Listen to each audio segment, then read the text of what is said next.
Hello and welcome to the Everything is Black and White podcast. It's time for part 3 of our season review. Aaron is back in the hot seat as we look back on the period of April to the end of the season. If you haven't tuned into part 1 or 2 yet, do head back to the relevant platforms that you join us on and catch up. As always, a huge thanks to NordVPN for their sponsor. Make sure you hit the link in the podcast description box and take advantage of a very exclusive offer to get your NordVPN plan. It can be used on up to 10 devices, and there's no risk when it comes to NordVPN because there's a 30-day money-back guarantee. Aaron, welcome back. Let's get straight to it. Newcastle United, they win the Carabao Cup, massive celebrations. 300,000 people spill out onto the streets to see the trophy and at the Town Moor. International break as well. Then we're back for a home game against Brentford. People had feared that the emotion of the Cup win would see Newcastle United's season tail off, but they went on this fantastic run of form, won 4 games in a row, lost just 1 in 8 after the final. We'll talk about specific games in a moment, but in terms of that fear that people had, did you share it? Yeah, I think I can remember actually being in this room with you and we were having that exact conversation, as was pretty much every Newcastle United fan in the region and further afield, as to whether that cup win, and as you say, the joy of it, the celebrations of it, the momentous effort that it took to win the cup, would that play out and unfortunately ruin the sort of run of the Champions League. And I think Brentford was such a tricky task to be the first game back, really tough opposition. Thomas Frank's got them so well drilled. But I think Eddie Howe just had them spot on, didn't he? And I think we heard from him at Wembley and he said, look, we're going to really enjoy this the next couple of days. Some of them flew out to Dubai, where we suspect there was maybe a little bit of warm weather training and a lot of partying. But as soon as that celebration was done at the Town Moor, which was a dry event for the players, they weren't allowed to drink. As soon as that celebration was over and done with, it was full focus on Brentford. And thankfully, that sort of set the tone, that big win at St James's Park under the lights, for them to go on that run that you've just mentioned. And I guess if you're a player on top of that bus and you've seen all those people who've come out just to see you guys lift the cup again, that might be used as some added extra motivation to say, wow, look, they've come out for the Carabao Cup. Let's knuckle down and let's get them Champions Football and build on what has been a fantastic few weeks already. Yeah, absolutely. And look, I think one thing about this group is they never really take their foot off the pedal, do they? They never really look like they're ever wanting to not win games. I think that's something Eddie Howe's drilled in since he came in November 2021. It doesn't matter whether it's a friendly in Saudi Arabia, a warm weather game, or a Champions League decider. They are constantly wanting to win, and I think that will definitely have been on the minds of the players as they took those celebrations in. There's sort of no time to relax. Yes, we'll enjoy it, but it's straight back to business when they go back. And as you say, yeah, those celebrations would definitely have sort of caused hunger for more and a want for more. And I think there was just a general high in atmosphere in the city, wasn't there? Everybody was at the height. Everyone was feeling very, very positive about the way the season was going to finish. And thankfully, it all sort of planned out the way that we thought it would. Certainly did. Let's talk about that game against Brentford then. 17 days after the cup final, Brentford with 5 away wins on the bounce coming up to St James's Park. It wasn't the best performance by Newcastle. They were tested, but it was won by Tonali's shot/cross, which he said was 30% shot and 70% across. But as you've alluded to already, Aaron, it's so important that they got that first win right after the final because it sets the tone for what's to come. Yeah, and I remember going into that game. I mean, look, Brentford at home is always going to be a tricky game, but there was that real feeling of, you know what, I think how this game is going to pan out is probably going to tell us a lot about how the rest of the season is going to pan out. And thankfully, Newcastle looked on it. They performed well. Yes, they might have got a little bit of luck with the goal towards the end to break the deadlock. Sorry, not to break the deadlock, but to put them back ahead. But it was a consummate performance. It was a professional job, and you never once looked at them and thought, you know, there's a little bit of a hangover here from the Carabao Cup. They moved up to 5th. Leicester City were next. A nice routine win there, 3-0. Then it was back to St James's Park to face Manchester United. And it was the first time that I can really remember going into a game against Manchester United fully confident that Newcastle United would win it. And they did do 4-1. But before we talk about the football that day, we need to talk about Eddie Howe, diagnosed with pneumonia, which was totally unexpected. It was awful news. And at the time of that news breaking ahead of the Manchester United game, because Jason Tyndall held a press conference, and we didn't know what was going on. It was Jason Tyndall is in the seat there. He's going to answer your questions. And it wasn't until later on that it all came out. And then obviously the story moved on and on and on. How I ended up in hospital for 11 days. In that moment, though, that it's announced that he is quite ill, we're talking in general here, not just for the Man United game, because we'll go back to that in a second, but as a whole, that's a massive hammer blow, isn't it, to the players, to the fans, to the team's ambition to get into the Champions League. And some teams might not get through that. Yeah, absolutely. Look, Eddie Howe has missed games for Newcastle in the past. Famously, he obviously missed what would have been his first one due to COVID. And he has missed press conferences before. And it's been a few times where we've had the text at about 8 o'clock on a Friday morning, Tyndall's going to be taking it. But you always sort of suspect Eddie Howe is going to be there or thereabouts. He'll probably be feeding that information to Tyndall. He will be in the background. This time it was totally different. It was totally new territory for them. He was obviously, we didn't realise at the time how ill he was. But as I'm sure we'll touch on, he totally left the reins to Jason Tyndall. A huge thing to do at such a crucial point in the season. And I think it just goes to show the tight-knit sort of collective bond they've all got. Jason Tyndall, Simon Weatherstone, Stephen Purchase, all those backroom staff that do such a good job, Graham Jones included. But yeah, certainly I think once we knew the diagnosis and how ill he was, I think there was a little fear in sections of the fan base that, is this going to derail it? I don't think anybody certainly thought he was going to be back as quick as he got back as well. But it was interesting to listen to the players over those 3 games that he missed, because they were talking about, I think Harvey Barnes is the interview that I'm actually probably referencing here, how certain players sent him messages and well wishes, but we've got a job to do. We'll get on it. So we as reporters and perhaps fans are sitting here thinking, oh my God, we're going to be missing the manager for God knows how long, because there was a point where we both said if we see him end of the season, that might be lucky. Thankfully, he did come back a lot sooner because they did need him, as we'll talk about. But the players, though, different mindset, professional. It showed, I think, in these 3 games that he was missing that. They didn't let the emotional side of it, i.e. the gaffers missing affect their performances. Yeah, absolutely. And I think it goes back to what we've just said about the parade as well. I think that professionalism that shines through the group is clear. I think it also helped that they had a goal to hit. Look, we'll never know, but, had Newcastle been 10th in the league with no real chance of Champions League, would we have seen the same professionalism? I don't know. But as I just mentioned there, Jason Tyndall knows these players inside out. You can't underestimate the likes of Kieran Trippier, Dan Burn, all these senior players who will have definitely stepped up in Howe's absence and made sure that the players weren't getting distracted or moping or, taking their eye off the ball because Eddie wasn't there on the training ground. So on to that Manchester United game, 4-1, as we said. And for me, it was one of the best performances Newcastle United have put in at St James's Park. Absolutely blew Manchester United away. In the first half, maybe they struggled at the times. Man United had the ball and tried to hit Newcastle on the counter, but Newcastle going forward were just unstoppable. And as the game wore on, obviously there was only ever going to be one winner. What do you remember of that game? I remember, like you just touched on a moment ago, going into that game supremely confident. I think of that sort of run of games that Tyndall took. It was probably the one I felt most relaxed about. Obviously, it was Palace after, and then it was away to Villa. In terms of the game, I remember Sandro Tonali scoring one of the goals of the season. Absolutely fantastic. As you said, Manchester United did have a bit of joy in the first half on the counter-attack. Alejandro Garnacho obviously scores in front of the Gallagher. But even then, I never certainly got the feeling that Newcastle were going to blow it or throw it away. And thankfully, they really kicked on in the second half. Harvey Barnes really stood out. I think that was the game where I think a lot of fans probably stood up and said, okay, that's his spot nailed down now for the foreseeable. And thankfully, as you say, it was a routine win, and it was probably one of the best performances of the season. Yeah, Harvey Barnes got a double. His second was particularly eye-catching. But I just looked at that and thought, you're right, after Man United scored the penalty, that they were still there for the taking because they were so disorganised. And Newcastle United just had more commitment and more desire. They were flying at the challenge. They were stronger. They wanted every ball. And any worry that Eddie Howe's absence, both on the training pitch in the days leading up to this game and then obviously in the dugout, would just eradicate, because I think the players stepped up, took responsibility. Obviously, the message and approach has been drilled into the players over the last 2 or 3 years, and Jason Tyndall as well can lead that line really well.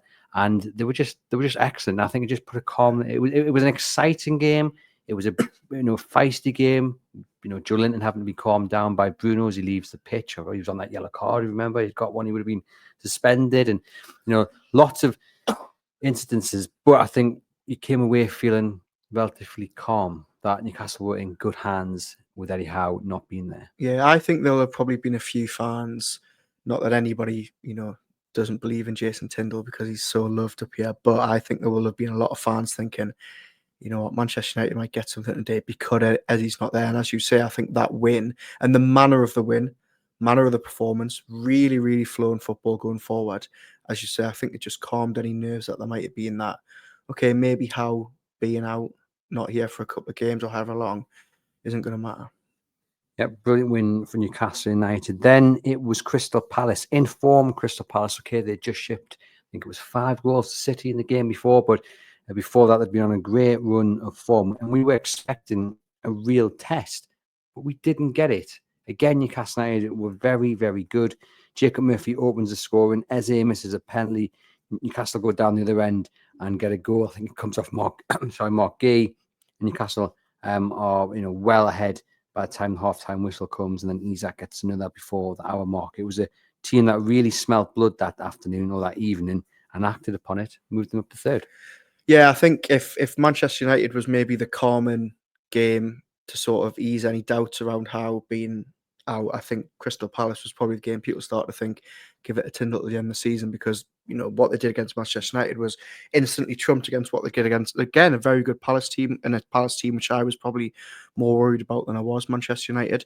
I remember being in the press box at the game, and it was one of those games where you just can't catch your breath, especially towards the back end of the first half when they scored twice, obviously, in added time. There was a long stoppage. And, I mean, look, being 4-0 up at half-time, there was no sort of worry that they were going to throw it away. And, again, it just was a brilliant, brilliant performance in the Tindall. It sent a message out, I think, those 2 games. I know Manchester United have had a particularly poor season, but sometimes the name and the badge of the club can still haunt a few teams, and especially what was on the line as well. And Newcastle's record against them isn't great over the last kind of 10, 15 years. How many times have you said Newcastle United are favourites in this game? It doesn't happen. Crystal Palace, as we mentioned, coming into the game in great form. And really, that game against Man City painted Palace in an unfair light, because they played quite well in the first half against City, and they probably should have been two goals up, or maybe even 3 goals up, and they just didn't take the chances. So it was still going to be a huge test. And I think beating them in the way they did, scoring the amount of goals they did over those 2 games, really sent a message out. And it was no wonder, Aaron, that we went to Villa Park in really high spirits. Really high spirits. Or was it? You're laughing. No, I'm just laughing because I think we all set ourselves up for a fall, didn't we? Because I remember after, we've just spoken there for the last 10 minutes about how Tindall had come in and hit the ground running with 2 massive performances, and then it's sort of, the bubble was burst in pretty spectacular fashion, wasn't it, down at Villa Park? But I mean, look, there's probably 3 or 4 grounds that you don't want to go to more than any others, and Villa Park's one of them, especially given the form Villa were in towards the back end of the season. But that was what annoyed me. People saying, why are you so confident about beating Aston Villa? They're in great form. I was like, yeah, but Newcastle United are in better form. Do you know what I mean? We've just displaced Palace, who I think the 3rd or 4th best team in the league at that point. And also, if we've got real ambitions of being a top side, then you go to other top sides and you beat them. With all due respect to Manchester United, really, we should have gone to that game looking at Manchester United for what they are, a mid-table side, lucky to be surviving the drop, really. Villa, we look at them, yes, they're on our level, but why shouldn't we be confident going down to Villa Park? I still don't apologise for my confidence going into that game, as badly misplaced as it were. Newcastle were awful, though. Oh, my goodness, they were so, so bad. And the one thing that annoyed me the most about that game, Watkins' early goal, and they just repeated the same thing over and over again, hit Newcastle's right time and time again. And that was probably, obviously you lose 4-1, you're going to have questions over Jason Tindall and think, what on earth is happening here? Let's get Eddie back. Clearly there's an issue. And obviously he returned the week after. But my big question was, we've seen that 30 seconds in. Why have Villa been allowed to do it time and time again? It was really alarming. It was, yeah. It was one of those games, and I think you can probably pick 3 or 4 contenders this season for games, which you could probably say was Newcastle's worst. I would probably think West Ham at home was up there. Bournemouth, I hadn't even thought of that. Chelsea away early in the season when they got hammered at Stamford Bridge. And I think Villa was definitely up there. And as you say, it was pretty evident early on what they were going to do. Watkins were running behind. They were targeting Trippier. They were targeting Fabian Schär. Fabian Schär, who was very, very lucky, in my opinion, not to be sent off for dragging Watkins down. But that, for me, and look, it's easy to say in hindsight, but I think because of how well Newcastle's season's gone, I don't think we've maybe talked about it as much, but I think the problem that still looms for Newcastle is that aging back line, which doesn't have any pace. And I think that was evident against Villa, against a striker like Watkins, where he just had an absolute field day playing on the shoulder of the last man. I suppose that leads us to the question about the summer and why they need that right-sided centre-back. Mark Gay seems to be the target. He seems to love scoring for Newcastle United, so it'd be the perfect match. Yeah. Do we still think that one is top of the list for Newcastle? Yeah, look, I think the interest is definitely still there. And as we know, as it stands, he still hasn't signed that new contract, which is obviously key to what's going to happen around his future. Lots of teams interested. Palace still not giving up, keeping him. But look, whether it's Gay or whether it's another defender, I think, the priority for Eddie Howe in that area of the pitch this summer, whoever they get in, is just to add a little bit of pace to it. Do you think, though, therefore, a conversation has been had between Eddie Howe, Fabian Schär, maybe even Dan Burn to a degree as well, because Newcastle United have signed those two and have extended their contracts, and they've been, for the large part this season, absolutely brilliant. The partnership's been really, really good. But we have got Sven Botman coming back to full fitness. Hopefully he'll get through pre-season all right. We're more than likely going to see a right-sided centre-back come in. And look, I'm not saying Eddie Howe's gone and said, you guys are now second choice, but I also feel like if you're Fabian Schär and Dan Burn, maybe more so Fabian Schär in this instance, you're going to go, well, this is my last big contract. It's my last chance to move to a club or to sign a deal where I want to be part of something in the first team. You might want to ask questions about whether you are indeed first choice. I think Fabian Schär and Dan Burn will be perfectly aware of their situations at the football club. And I think for both of them, it was an absolute no-brainer to sign a new deal. Fabian Schär has made it clear publicly that he sort of wants to end his career here before maybe going back to Switzerland and taking up a new job, or even, moving into ownership, which he's already started to do. Dan Burn, for obvious reasons, was always going to stay here. And he also has come off the back of a fantastic season, playing pretty much every game. But I think both of them know the trajectory of the football club, know that Sven Botman is back now, and that back three, or the 3-4-2-1 or whatever we've seen, or 4-3-4-3 that we've seen in recent weeks, probably isn't going to stay, and that means one of them at least is going to probably drop out. But equally, on the other hand, I think both of them will be thinking, well, we know the trajectory of the football club, but for now, and for the last 2 or 3 seasons, we have been, 2 of the last 3 seasons, we have helped guide Newcastle to the Champions League. So, they're both confident players. I think they'll back themselves. Whether we're sat here in a year's time talking about them playing 30 or 40 games for Newcastle, I don't know. But I think for both of them, it was a no-brainer to sign a new deal. Well, as much as that defeat to Villa was maybe a sign of things to come, i.e., the downside of having an aging back line, I think the Everton game that rounded off the season, of course, we'll talk about that more in depth in a little while, but we saw there Beto giving Dan Burn a really hard time of it, and Schär didn't give himself in a lot of glory. Maybe that was also another nod to what has to change. But in that game, interesting enough, just on Schär, he did provide me with one of my most favourite moments of the season. And there's been a lot to choose from. Not my most favourite, by the way. Obviously, that's winning the cup. But it was when he didn't half shout at Jacob Murphy when he gave the ball away. Like, I've never seen him that angry. I've seen Schär angry, but he was furious.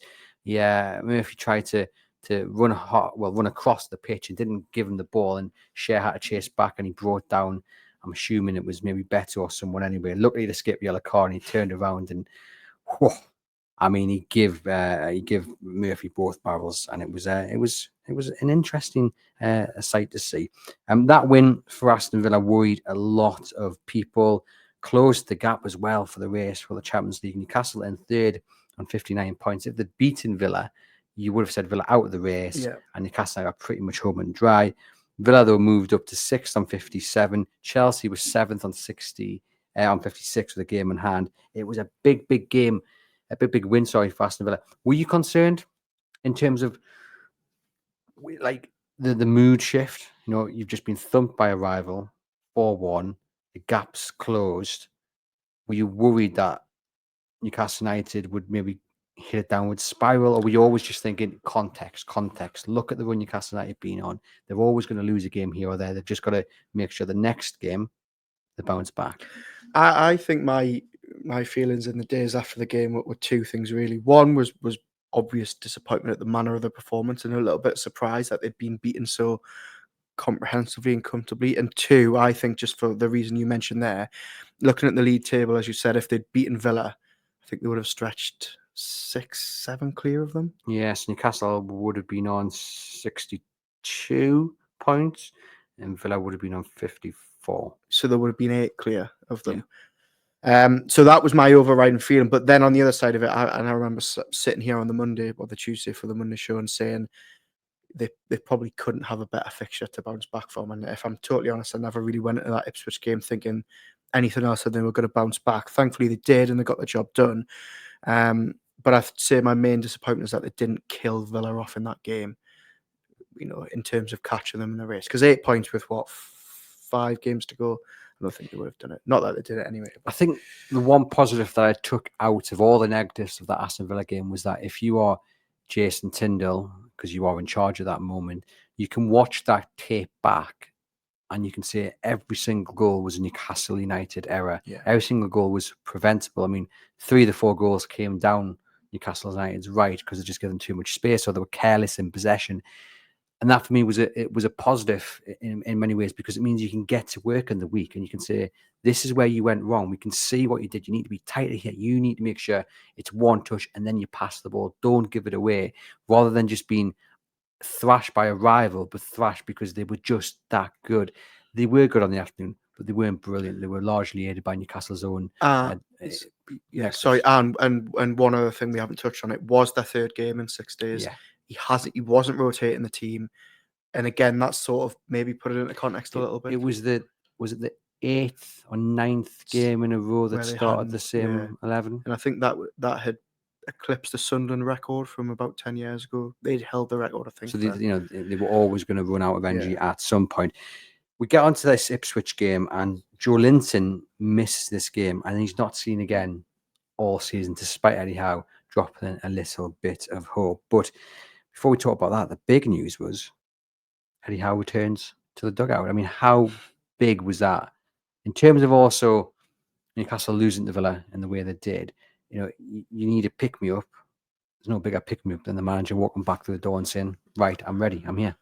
Yeah, it was announced midway through the week, wasn't it, that he'd return to training, which I think caught many by surprise. I think, judging that we'd heard it was a pneumonia diagnosis, given that we know sort of how long that roughly takes to recover from, I think we were surprised by the timing.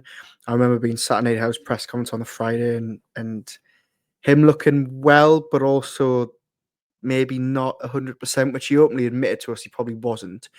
I think his first line was, I'm not 100% physically and I won't be running around the training ground, but I think I'm as close to 100% mentally as I'm going to be. He felt like he was ready to come back. But look, it was a huge boost. It was normal service resumed, sort of. Obviously, he wasn't bellowing instructions on the touchline, and he still left that to Jason Tyndall. But it was a huge boost to see him back so soon. No, I missed this game, which I was frustrated about, and even more frustrated about because William Osula scored, and that's like on my bucket list this season or last season to see him score a goal. What was the atmosphere like though when Eddie Howe walked onto the pitch for the first time? I imagine he didn't milk it, some man just hands in the air looking around. Imagine he just got on with it, but I imagine the crowd were obviously receptive to him being back, and that maybe helped elevate the players even more. Yeah, pre-game obviously was all about Eddie, and he, as you mentioned, came out, and you wouldn't have known it was any other game. He sort of gave his players instructions on the touchline as they got their final drinks of water. He sort of headed straight back to the bench. There was clearly, a groundswell of support from the first, I'd say, 15 minutes of the game. It was probably Eddie Howe's Black White Army on repeat from the Gallagher corner. But then I think very quickly that shifted, because I remember the first half an hour of that game being absolutely terrible, and Newcastle were just pumping ball after ball into the box, and Ipswich's huge centre-backs were heading them clear. And I think very quickly the atmosphere changed from one of quite upbeat and buoyant because of Howe's return to one of, Newcastle United need a bit of luck here, or they might need, something to unlock the door. And thankfully, 37 minutes in, Ben Johnson sort of did that for them. Yes, he got sent off, and the Newcastle United were on top from that moment on. Isaac penalty and Dan Burn as well. And that was the day that I managed to avoid the result all day and then watched it on Match of the Day. Old school. Yeah, the Ant and Deck Lighty Lads episode. That's exactly what it was like. Big one for William Osula, and it was a fantastic header, wasn't it? Brilliant goal, brilliant cross. And I actually didn't think there would probably be a bigger cheer in St James's Park that day than when Eddie Howe returned. But it was eclipsed when Osula scored. There was sort of a mix of elation and relief, I think, both from the fans and the player. Osula sort of couldn't believe that he'd done it, was dancing with Bruno in front of the Gallagher. It was stuff of dreams. And it was a brilliant header. And look, Osula, not only for the goal, came on when Newcastle were 2-0 up, along with Callum Wilson, and really looked impressive. He was confident. He was full of running. He wanted to get the ball at his feet and get it out of his feet and take players on. It was a really inspiring performance from him. It was, again, one that sort of whet the appetite to see even more from him. And yeah, he managed to get a goal when you weren't there. So I genuinely think he's going to be a star. I really, really do. You can see he's very raw. You can see he's a little bit unpredictable, and that's going to obviously have to be ironed out. But that can also be a massive benefit, the fact that you just don't know what he's going to do with it. But he's just got this want and desire to take the ball forward. And I think he could really be one of those players that changes games. He could be a match winner because at this moment in time, he shows no fear, which, again, isn't always the best thing because he probably does like a little bit of discipline. He needs to get his head up more. But I've seen enough from him in the cameos he's had towards the end of the season to really think there's a player in there. I think in the last sort of 2-3 months of the season, maybe since the game he started at Birmingham in the Cup, I think he was far and away the most impressive sub in terms of consistency. He would come off the bench, he would offer something, he was full of running. You could tell there's clearly a player there that just wants to sort of run of games. I think the question for you I would ask is, what if you're Eddie Howe, if you're the team at Newcastle United, what do you do with him next season? Does he go out on loan? I think that largely depends on what happens with Callum Wilson. And we saw Callum Wilson crying at the end of the Everton game, waving bye-bye to the Gallagher. We all assumed that was it. He was on his way. 49 goals for Newcastle United. It now emerges that there may be some offer on the table where the contract is maybe pay as you play. So Newcastle United obviously aren't paying massive wages for him. Would I be on board with that? I could see the benefits of that, but obviously we need to make sure he's fit. There's no point offering him that. I mean, I suppose if there's a break clause, you can get him out, but that would leave Newcastle United short. Because if he stays, then he's probably ahead of Osula in the pecking order. So the benefit to Osula staying and training week in, week out only goes so far. He needs first team action, what doesn't if he? Callum Wilson leaves, but Newcastle sign a backup striker to Alexander Isak? Well, this is the interesting thing, because say they sign Bryan Mbeumo, who can play in both positions. Obviously, he'd start and come in on the right, but he can play as a forward man. I think that probably then suits Osula because he can also. I think he would stay, but have more chance of playing because you don't want Mbeumo to come off the right, and hopefully Isak stays fit. So I think if they sign Mbeumo, I could see Osula staying and then maybe not bring in another striker, as much as that would disappoint me. If they bring in another striker, I think Eddie Howe would want Osula to stay because you want 3 forwards. You also probably want him on an option on the right as well. I still think they'll bring a right winger in, but in my head, it's like first team football is really important. Yeah, I think really important. I think if I was put on the spot and asked for an answer right now, regardless of context or who comes in or what they do in the window, I think a top 6 championship club, regular minutes, starting, maybe Coventry, Frank Lampard, back to Sheffield United, maybe one of those teams. Maybe. I think just to say, right, regular football, have a season in the championship, try and get your sort of goal tally up. But we've had such bad luck with loans recently. Like if he goes out on loan, he needs to play week in, week out. I know you can't guarantee that, but there's no point in going out on loan, training with an inferior squad, which it will be if it's in the championship, and not playing. Like he needs to be playing. Yeah, my only worry on that point is that Newcastle do a bit of attacking business this summer. Let's say they sign both a right winger and a backup striker.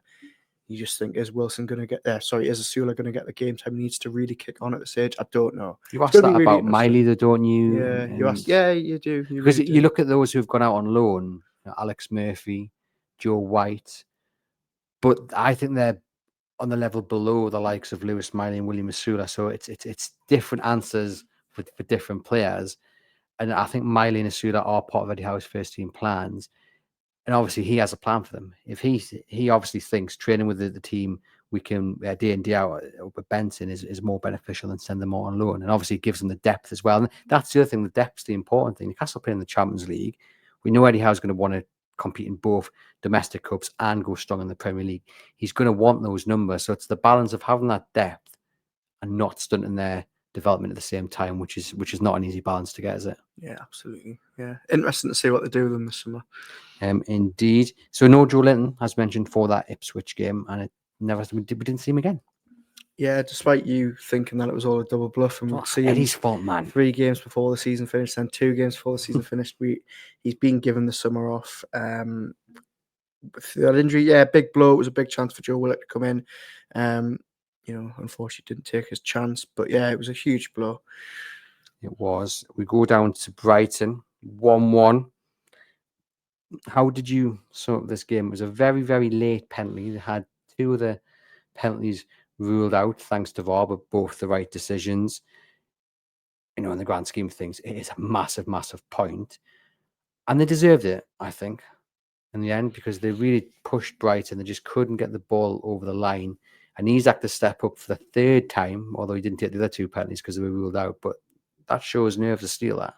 Yeah, look, huge point in the grand scheme of things. And I think we actually all thought that at the time. I think there was a lot of people who were trying to counteract the negative people on social media by saying, actually, you know what, a point away at Brighton in the stage of the season is not a bad result in the grand scheme of things and what it could mean at the end of the season. Ultimately, it's meant Newcastle have got Champions I had League them down football. for a point at Brighton. Yeah, and look, I think we know how historically tough the Amex is to go for Newcastle. It has been a horrible, horrible ground for them over the years. They've had some really, really bad thrashings under Eddie Howe there. This Brighton team who were playing well under Howe, who have got really exciting players, can really turn it on when they want to. Newcastle were trailing for a lot of that game and kept their nerve, kept going. They were much better in the second half. I think they were good value for a point. I think they deserved it. And thankfully, they got a bit of luck with that penalty at the end. I think for me, it was if they can beat Chelsea, then this point against Brighton becomes huge, because that is a brilliant week. You go out there and you beat one of your direct competitors for the Champions League football, and you've also taken a point off a difficult Brighton side in a place where you just hate visiting. So I was happy with the point, because I did think we'd go into the Chelsea game and beat them. That was my way of thinking. And it was in Newcastle's hands as well, and at home as well against a Chelsea side who've got a horrendous away record.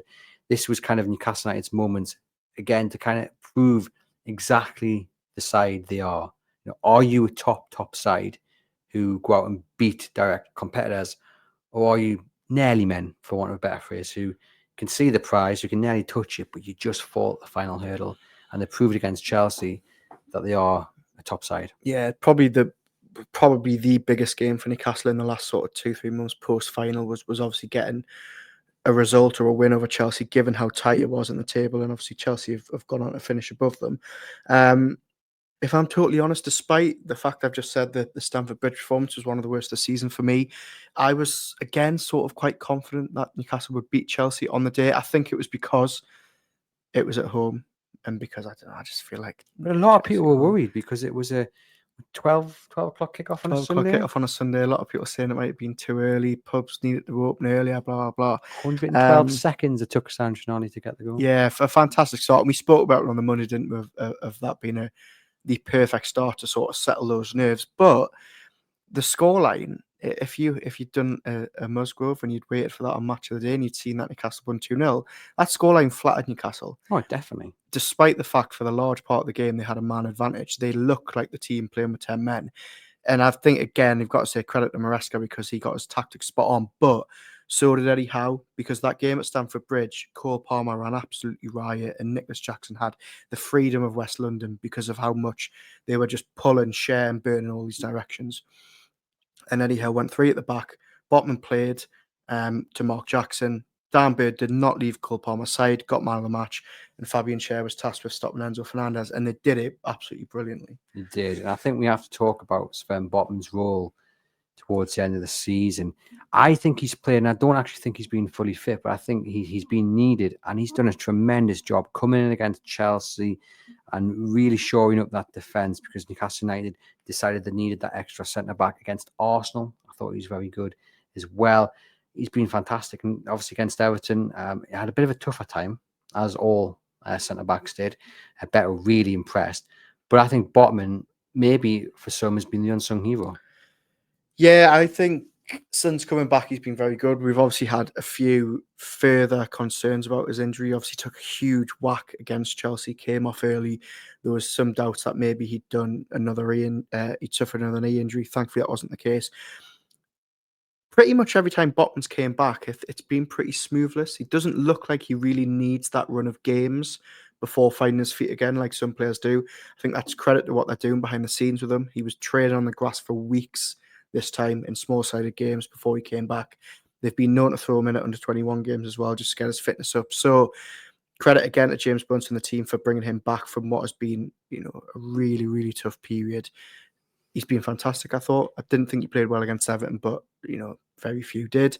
The main thing now is please, please, please, please, please keep everything crossed that he stays fit beyond the summer into next season, because, we've had all these high hopes about how good he can be, where his ceiling is, and 3 knee injuries in the space of 2 years could be an absolute killer, unfortunately. I look at Tyrone Mings and how he's bounced back from a similar injury. So hopefully Botman can follow in his footsteps. But yeah, that second half performance against Chelsea was horrible to watch. Really, really horrible. I didn't have any nails left by the end of it. But Bruno just stepped up, Kept going, won the game. And he is another man that I feel like we should mention, because I feel like in the last few games, the last 4 or 5 games of the season, he's really stepped up to the plate. Yeah, he has. And it's been another season for Bruno where he's played an awful lot of games. He's been an absolute regular for Brazil as well. And even as you say, towards back end of the season, there's no sign of that engine dropping. Again, he's been the player that's covered the most ground this season, which is just such a remarkable feat. Such a key reason for why Newcastle have been so good the last few seasons. And yeah, that Chelsea game was probably one of his better performances in the second half of the season. Another person I just want to mention, I mean, there's so many we could mention. Tonali's been fantastic as well. But miraculously, they'd got into this position where they headed down to the Emirates, knowing that if they won, they would go second and pretty much have Champions League football sewn up. And they were doing it without Alexander Isak in top form. He would go on to miss the Arsenal game, which obviously is a blow. But it's fair to say, isn't it, really, towards the end of the season, Isak hasn't been himself. Yes, he scored against Brighton, a crucial penalty, but they've had to qualify for the Champions League, limp over the line against Everton, without Isak being the Isak that we know he can be. Yeah, they have. And others have chipped in massively, haven't they? Harvey Barnes has obviously stood up and been counted when he's came back in the team. Jacob Murphy's had an exceptional season. We can talk about Tonali and Bruno all afternoon. But yeah, look, Alexander Isak has been off the boil the last 5-6 weeks. He's had a fantastic season, 23, 24 Premier League goals. Only Salah has scored more. He's in everybody's team of the season, whether you're neutral, whether a Newcastle fan. He's had a fantastic season, record-breaking season. But there's no hiding away from the fact, probably post-final, I know he's probably scored 4 or 5 goals since the final, but he hasn't been himself. And I think the summer's come at a perfect time for him. Well, it just reaffirms it, doesn't it, that Newcastle United probably do need to get some sort of attacking reinforcement to not only replace him if he is out of form, but also push him on the training pitch. As we said, Arsenal next up. Should have been 3-0 up, half-time. David Raya. Pulling off save after save. I mean, the players who forced those saves got a bit of stick, but I'm not really sure Dan Burn could have done any more with the header. Bruno got a little bit of criticism for his finish, but I thought, what more can he do there? David Raya just had one of those performances. Yeah, he did. He was really, really good. And I think the sort of 5 shots in 17 minutes in David Raya's early performances sort of sugar-coated Newcastle's performance, because after the 17th minute mark, they were really, really poor. They offered nothing going forward. And that's the way football goes. You know, they could have been 2 or 3 up in the first 20 minutes. But massively frustrating because of what was on offer. Newcastle win that, you go second. You pretty much got everything sewn up. I put this game and performance in with the likes of City away, Liverpool away, where you're thinking, this is not Newcastle United under Eddie Howe. You know, I know we're lacking key players because Trippier wasn't available for that game either. Obviously, Isaac, Joe Linton. We Lewis are. Hall. Who else was this? Lewis Hall. Lewis Hall, of course.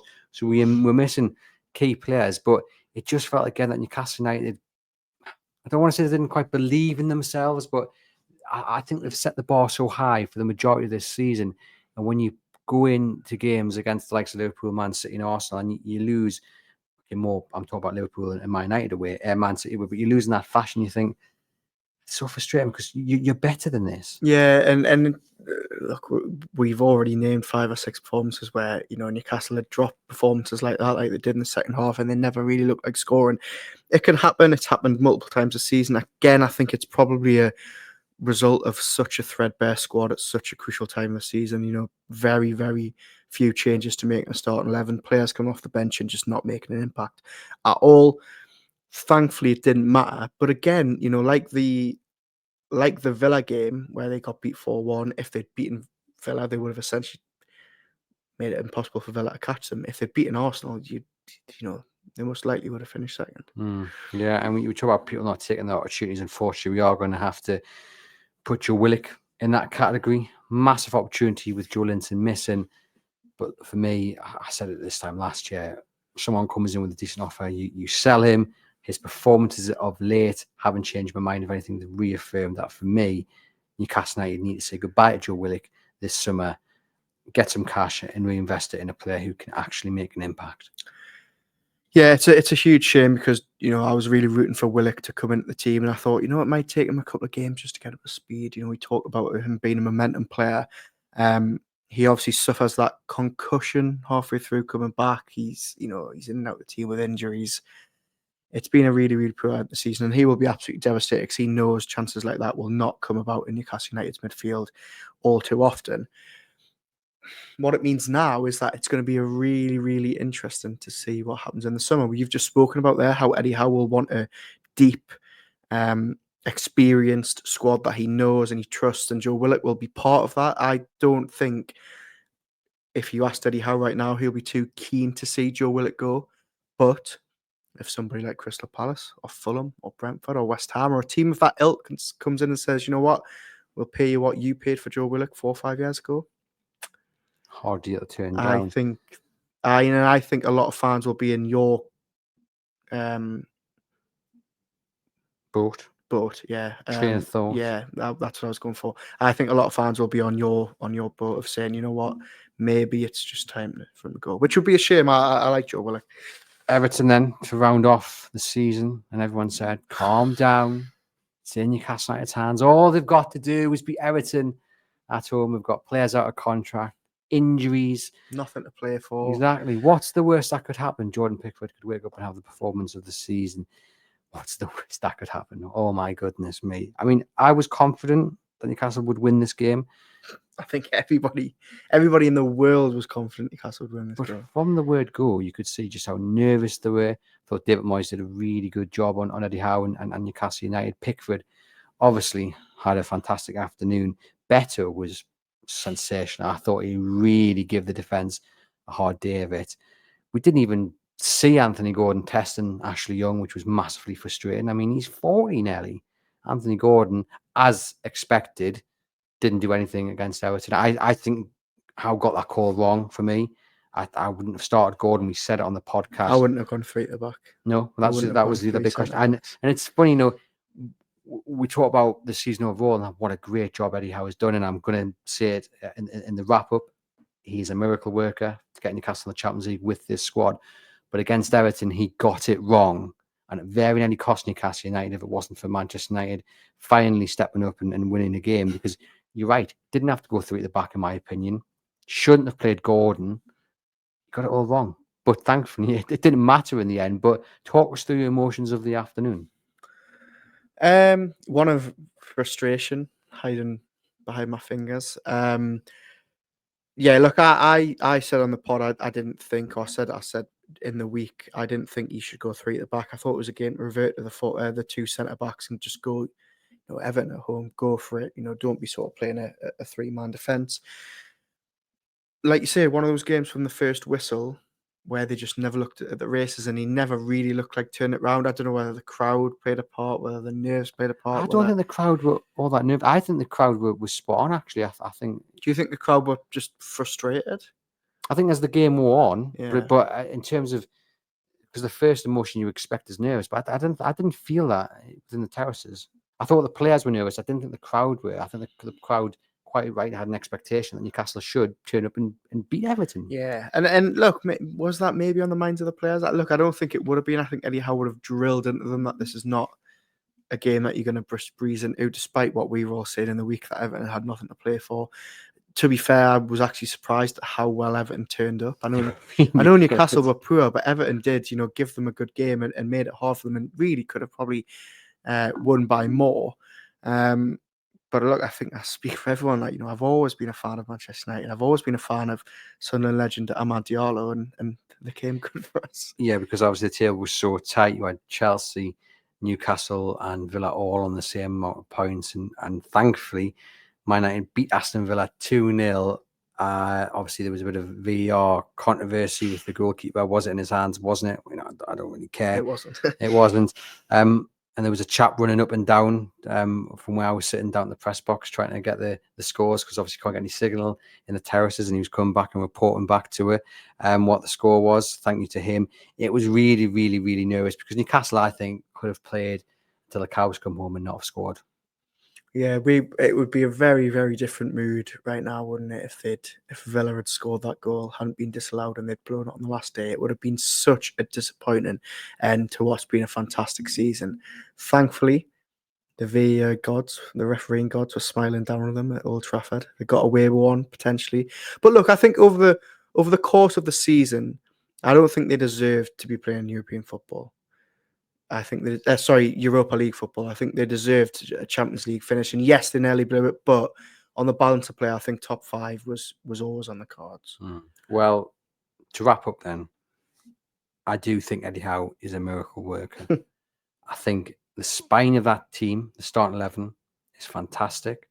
Bruno, Tonali, Livramento, Hall when fit, Alexander Isak, Anthony Gordon when in the right frame of mind, chuck in Harvey Barnes as well, and obviously the effort and commitment of Dan Burn and Fabian Schär. I think the spine is really good, but the depth just isn't there. You compare it to City, Arsenal, Aston Villa, Chelsea, and the depth is just like it's scary to think about. So for Eddie Howe to guide Newcastle United into the Champions League with the squad he's got, 3 windows without a signing that elevates this squad to the level of his competitors. Then you've got injuries to Lewis Hall, Joe Linton. Tonali's coming back from his ban at the early part of the season. Alexander Isak out of form, misses a couple of games as well through injury. Then you've got his own illness. Like, you look back and you just have to applaud Eddie Howe. The players get a lot of praise, and deservedly so, because there's been some fantastic performances. Sam Tonali for me, Dan Burn, players of the season. But Eddie Howe, what a job he's done. Yeah, look, I think the simplest way to put it up is that with 2 games to go, Newcastle United could have finished second in a season where their squad was weaker than it was last summer. And add in the fact that in January they lost 2 of Eddie Howe's squad players, in Miguel Almiron and Lloyd Kelly. Yes, they weren't in and around the team, but they're good depth players, good squad players.